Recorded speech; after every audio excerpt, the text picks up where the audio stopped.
अहमदाबाद विमान हादसे के बाद दिल्ली से अहमदाबाद तक हलचल जोरों पर है। दिल्ली में उड्डयन मंत्री की अगुवाई में एक हाई लेवल बैठक हुई है।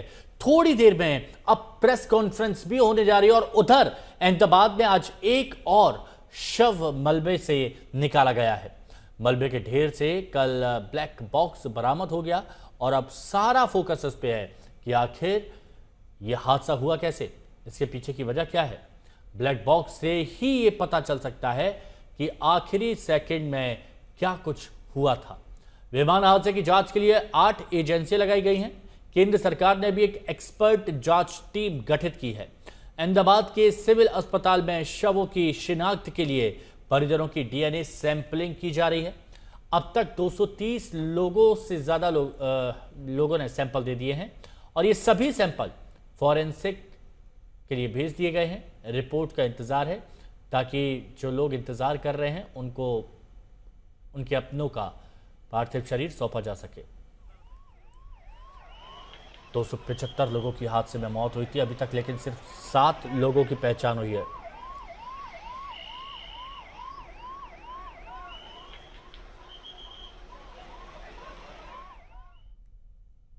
तो ये भी आपको बता दें, एमओसीए की एक अहम बैठक इस वक्त चल रही है। दिल्ली में ये बैठक चल रही है और कुछ ही देर बाद एक प्रेस कॉन्फ्रेंस भी होने जा रही है। मिनिस्ट्री ऑफ सिविल एविएशन की ये बैठक हो और उड्डयन मंत्री की तरफ से बैठक की जा रही है और अब से कुछ देर में एक प्रेस कॉन्फ्रेंस होगी। बहुत बड़ी खबर आपको बता रहे हैं, अहमदाबाद में क्या कुछ हलचल हो रही है वो तो आपको बता ही रहे हैं, लेकिन साथ ही साथ दिल्ली में भी हलचल तेज है।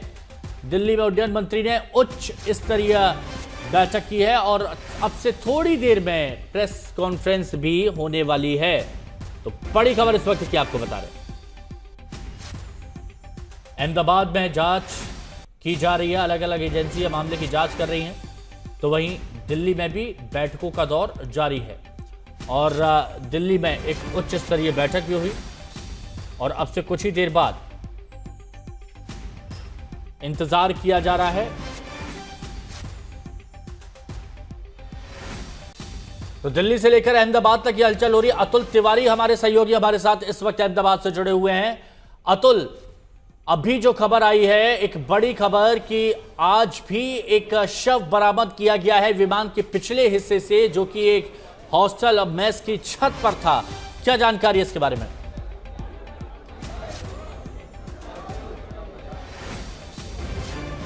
फिर से सवाल दोहराइएगा क्योंकि आवाज आपकी नहीं पहुंच पाई है। अतुल, ये खबर आ रही है कि आज भी मलबे से एक शव बरामद हुआ है विमान के पिछले हिस्से से। क्या जानकारी मिली आपके पास? हाँ बिल्कुल, जिस प्रकार से विमान का जो पिछला हिस्सा यानी कि जो टेल है वो मैस के ऊपर की तरफ फंसा हुआ था और इसी में से कल जो ब्लैक बॉक्स जिसकी बात पहले दिन से ही की जा रही है वो भी उसी में से बरामद हुआ था। अब उस जो टेल का जो हिस्सा है उसे निकाला जा रहा है और इसी टेल के हिस्से में से एक और जो मृतदेह है वो भी बरामद हुआ है, जिसे सिविल अस्पताल में पहुंचाया गया है। खास करके जो भी मृतदेह की हालात हैं, अगर मृतदेह की परिस्थितियां देखी जाए तो एक भी मृतदेह ऐसा नहीं है जिसको सीधे तौर पर उनके परिजन पहचान सके, क्योंकि जब आग लगी और प्लेन क्रैश हुआ था उसके बाद प्लेन के अंदर जो भी 242 लोग सवार थे, मात्र एक ही शख्स खुशकिस्मत रहा जो कि प्लेन क्रैश की इस दुर्घटना में बच पाया, लेकिन 241 लोगों की मौत इस दुर्घटना में हो चुकी है। अब तक अगर बात की जाए तो जो भी क्रैश साइट है उस पर अलग अलग एजेंसीज की तरफ से जो रेस्क्यू ऑपरेशन चलाया गया था उसमें यही कहा गया कि जो क्रैश साइट है उसमें उसी दिन रात को जो भी रेस्क्यू ऑपरेशन था वो समाप्त हो चुका है, लेकिन जो मलबा वहाँ पे बिखरा हुआ पड़ा था उसमें लगातार जो भी कोशिश है अलग अलग एजेंसीज की जांच के परिप्रेक्ष्य में जो भी कार्यवाही थी वो लगातार की जा रही थी। लेकिन जब टेल वाला हिस्सा जिसमें से ब्लैक बॉक्स भी हासिल हुआ है, वो जब वहाँ मैस वाली जो छत है, जो मैस वाली बिल्डिंग है, वहाँ से जब उसको दूर किया जा रहा है तब एक मृतदेह वहाँ से भी बरामद हो रहा है। हो सकता है और भी कोई मृतदेह उस टेल वाले हिस्से में फंसा भी हो सकता है, लेकिन फिलहाल जो पूरी कार्यवाही है वो की जा रही है और जो भी मलबे में से जो कुछ भी बरामद हो रहा है, खास करके अलग अलग एजेंसीज के पास कई सारी ऐसी चीज़ें हैं जो कि एफएसएल के पास भेजी गई हैं जिसकी जांच चल रही है। ब्लैक बॉक्स जो एजेंसीज हैं उनके पास है। ब्लैक बॉक्स में से अतुल, डीएनए सैंपलिंग कहां तक पहुंची है, इस बारे में कोई जानकारी मिल पाई है? क्योंकि बहुत से परिजन इंतजार कर रहे हैं।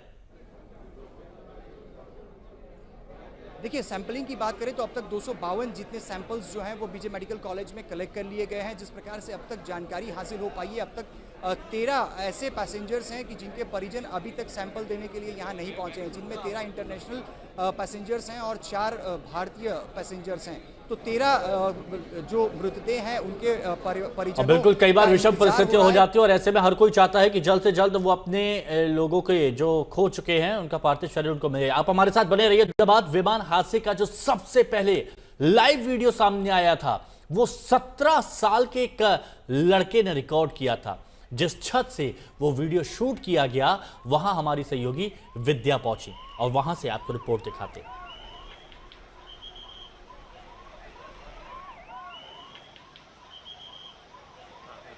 नगर के उसी एयरपोर्ट के बाहर है जहाँ पे देख लीजिए ये एयरपोर्ट का इसे टेक ऑफ होता है ये एरोप्लेन, और यहीं पर एक बच्चा जो 17 साल का आर्यन था वो यहाँ पे खड़ा होके वीडियो बना रहा था, लेकिन अनफॉर्चुनेटली वो जो एयरप्लेन है वो वहाँ जाके क्रैश कर जाता है और उसी की वजह से वो जो एयरप्लेन है AI-171 वो इतनी ज़्यादा भयावह हादसा हुआ जिसके बाद कई लोगों की मौत हो गई। लेकिन उस समय जब आर्यन शूट कर रहा था तो लोगों का यही कहना है कि आर्यन दरअसल एक गांव से आया था, वो कुछ दिन पहले ही आया था और एरोप्लेन देख के काफी एक्साइटेड हो रहा था और इसकी वजह से ही वो उस दिन सवेरे यहाँ आया और उसने ये वीडियो बनाया। लेकिन गुजरात पुलिस अभी आई थी थोड़ी देर पहले और उसने यहाँ से आर्यन को लेके गए हैं और उसका स्टेटमेंट रिकॉर्ड किया जा रहा है। कैमरामैन सिद्धेश के साथ विद्या, अहमदाबाद, आज तक। और विद्या हमारी सहयोगी हमारे साथ में बनी हुई है। विद्या, अभी आपने उस जगह से वो रिपोर्ट दिखाई जहां से वो वीडियो बनाया गया था जहां प्लेन क्रैश होता हुआ दिखाई दे रहा है। 17 साल के जिस बच्चे ने वीडियो बनाया उसको भी पुलिस अपने पास ले गई थी। अभी उससे जुड़ी क्या जानकारी आ पा रही है, क्या पूछताछ हो चुकी है? जी देखिए, उसे पूछताछ चल रही है, स्टेटमेंट रिकॉर्डिंग चल रहा है, लेकिन इस वक्त मैं बता दूं मैं यहाँ पे वो देखिए क्रैश साइट जो है वहाँ पे हूँ और वो जो 2 क्रेन्स लगी हुई हैं वो मलबा उठाने के लिए यहाँ पे इस वक्त लगा दिए गए। देख लीजिए वो टेल को उठाने की कोशिश कर रहे हैं और टेल को जैसे ही वो उठाएंगे तो अगर उसके नीचे कुछ है तो कोशिश पूरी ये है कि इन्वेस्टिगेशन में कोई कोताही ना हो। पूछताछ तो चल रही है, उनकी इन्वेस्टिगेशन जो एविएशन एक्सपर्ट्स हैं वो भी देख रहे हैं, बट गुजरात पुलिस भी अपनी तरीके से देख लीजिए ग्राउंड पे जहां पर जिसने वीडियो बनाया क्या देखा। और फिर हमने लोगों से भी बात किया, उनका भी वही कहना है कि जब जो लड़का था वो जैसे ही वीडियो बना रहा था उसको उस समय सिर्फ इसलिए बना रहा था ताकि अपने दोस्तों को दिखा सके, लेकिन उसको ये नहीं पता था कि इसका इस तरीके से एंड होगा।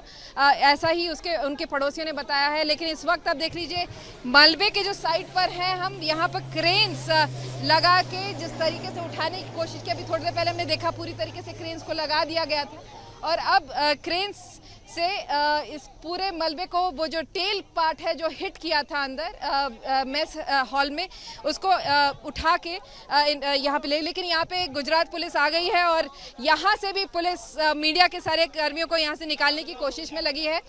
तो इस वक्त जो गुजरात पुलिस है वो यही कोशिश कर रही है कि यहाँ पर भी लोग खड़े नहीं रहें ताकि यहाँ से इन्वेस्टिगेशन जो हो रहा है वो न दिखे।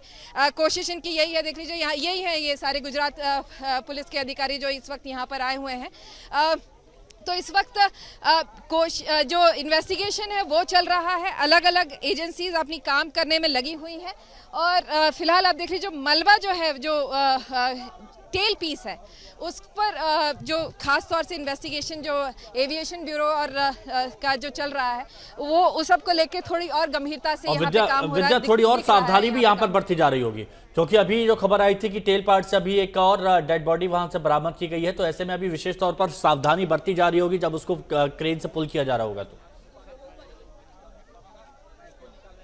जी बिल्कुल, जैसे इस देखिए ये सिर्फ क्लियर करने के लिए मलबा को यहाँ से नहीं हटाया जा रहा है, जब वो उठाएंगे तो उसके नीचे क्या है वो भी दिखेगा और इसी वजह से ये क्रेन से को लाया गया था ताकि वो जैसे ही वो टेल का जो पोर्शन है उसको उठाएंगे उसके नीचे अगर कुछ है कोई है सामान है कुछ इंपॉर्टेंट चीज़ें अगर हैं तो वो भी देखी जा सकती हैं। इसी वजह से ये सारे क्रेन को ला के यहाँ पे इस्तेमाल करके क्लियर करने की भी कोशिश करेंगे। उसके बाद अतुल, विद्या, आप दोनों हमारे साथ बने रहिए।